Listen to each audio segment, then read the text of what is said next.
inicialmente, muito obrigado por sua presença aqui, doutora Maria Luísa. É um prazer.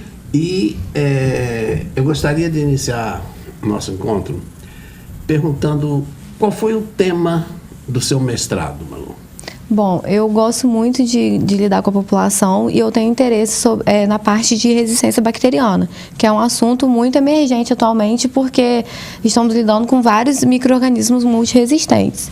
Então, eu tive a ideia de testar a resistência das bactérias encontradas num lugar que tem uma flora diversificada. Então, eu tive a ideia de ir no aterro sanitário daqui da cidade de Campos para poder coletar amostras e testar a resistência das bactérias de lá.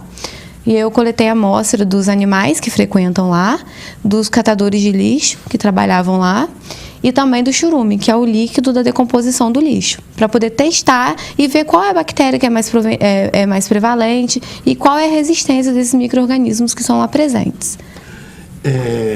A modificação ou a intensificação de bactérias com resistência a antibióticos, ela é recente na medida em que ela vem posteriormente à era antibiótica, né? Depois da década de 50, quando começa a se universalizar o uso de antibióticos. Essas bactérias, preliminarmente, Maria Luísa, elas não tinham resistência a antibióticos, porque não havia a utilização, consequentemente, não havia a seleção de cepas resistentes. Exatamente. Eu pergunto, quais as principais causas do surgimento dessas bactérias mais resistentes ao antibiótico? Então, é o uso indiscriminado dos antibióticos mesmo. Nós utilizamos ele na medicina de forma indiscriminada, às vezes por necessidade também, né? E a gente também utiliza muito antibióticos na agropecuária, né? E isso também induz resistência. Os gados, né, dos rebanhos, as galinhas, os porcos de criação, eles também têm muito antibiótico ali. E isso também induz a resistência, porque as bactérias que são ali presentes, elas trocam genes de resistência com as bactérias que são no meio ambiente, com as bactérias que colonizam os tratadores. E isso tudo aumenta a resistência bacteriana aos antibióticos que a gente usa atualmente. E onde estariam localizadas essas bactérias nessas criações de grande extensão de porcos, de aves e bovina? Geralmente essas bactérias colonizam os animais. O que é colonizar? Elas moram ali, elas estão ali presentes tanto no intestino quanto na pele dos animais, na orofaringe, e elas ficam ali sem causar doença, mas ao mesmo tempo elas ficam ali trocando genes de resistência, adquirindo resistência aos antibióticos. Elas podem não causar doença, mas elas podem acabar contaminando ou colonizando quem está próximo, quem convive ali, ou até o próprio meio ambiente, né? O solo, rios, lagos próximos. Existe uma versão popular, mas que circula com muita frequência, de que a ração dos animais de criação extensiva conteria um antibiótico para evitar a putrefação. Este seria um dos fatores, se verdadeiro for? Olha, essa parte eu não conheço muito bem para falar, mas eu já li vários artigos falando sobre isso. E muitos pesquisadores, eles afirmam isso. E isso é uma forma de induzir resistência também.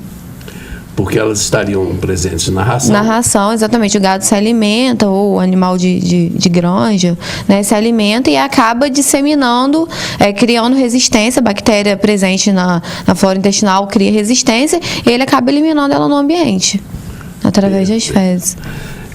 Qual a importância ou qual o peso que teria a automedicação nesse processo de criação de micro-organismos resistentes? A automedicação ela é muito importante, porque quando a pessoa, ela não, sem saber se tem necessidade ou não de tomar um antibiótico, e ela toma um antibiótico, ela seleciona no organismo dela bactérias resistentes e ela queima a etapa, porque a hora que ela precisar tomar um antibiótico, talvez esse antibiótico já não faça mais efeito, tendo que partir para um de segunda escolha, terceira escolha, e com isso ela vai adquirindo mais resistência. Explica um pouco detalhadamente para os nossos telespectadores como é o processo de selecionar bactérias resistentes. quando você faz uso de um antimicrobiano, ele acaba sendo eficiente, claro, a gente utiliza quando a gente está doente, precisa, né? Ele acaba sendo eficiente para matar determinadas bactérias, né? Só que algumas bactérias podem adquirir resistência a esse antimicrobiano e ficar ali colonizando a pessoa.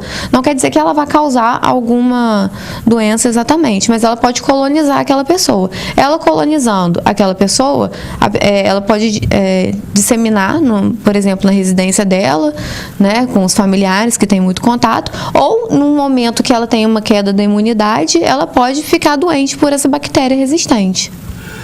Maria Luísa, nós poderíamos dizer que dia por dia, hora por hora, minuto por minuto, segundo por segundo, já que é uma área que você estudou bem, estariam sendo criadas cepas mais resistentes por modificações genéticas casuais? Exatamente.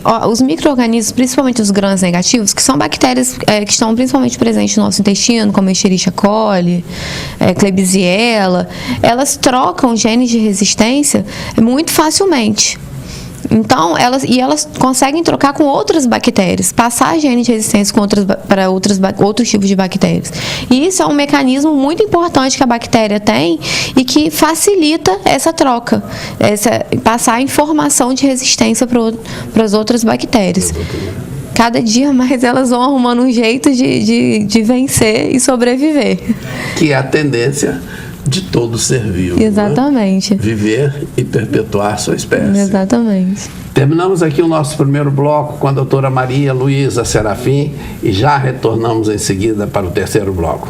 Fique conosco. Mais saúde, programa em saúde da Terceira Via.